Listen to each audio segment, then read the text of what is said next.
Ito pa rin ang FYI for your information annulment pa rin pinag-uusapan natin. Attorney, kung ang mag-asawang Pinoy ay naging US citizens at nagpa-divorce, valid pa rin ba ang kasal nila under the Philippine law dito sa Pilipinas?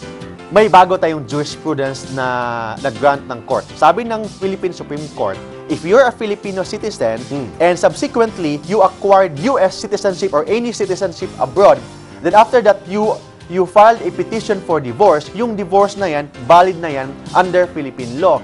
But hindi yan automatic. Kailangan pa rin na mag-file ka ng petition for judicial declaration of foreign divorce here in the Philippines. So, kailangan mag-file ka rin dito? Yes Ibig po. sabihin? Ang tawag doon, ipa-recognize mo lang dito sa Philippines that you are already divorced there abroad. Kasi, in the eye of Philippine law, you are already a US citizen. So, it means that under US law, may divorce doon, so valid here in the Philippines. But hindi automatic, kailangan pa rin mag-file ng petition for judicial declaration of foreign divorce.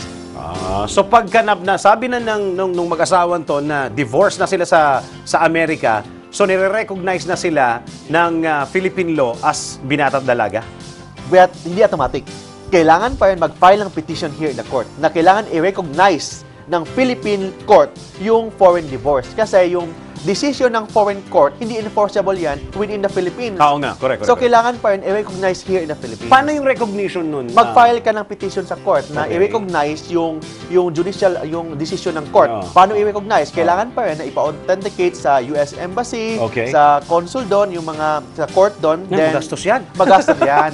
Then, kailangan natin i-prove yung law ng US na they grant a divorce there. Eh lalo na sa Amerika, di ba? Yung mga pagkuha ng mga dokumento, ang mamahal. Yes. Then after that, kailangan pa rin ipa-authenticate sa US Embassy. Then after the US Embassy, sa Department of Foreign Affairs here in the Philippines. Naku, matrabaho pala. Matrabaho din. Yan po mga kailangan nyo malaman dito po sa FYI for your information.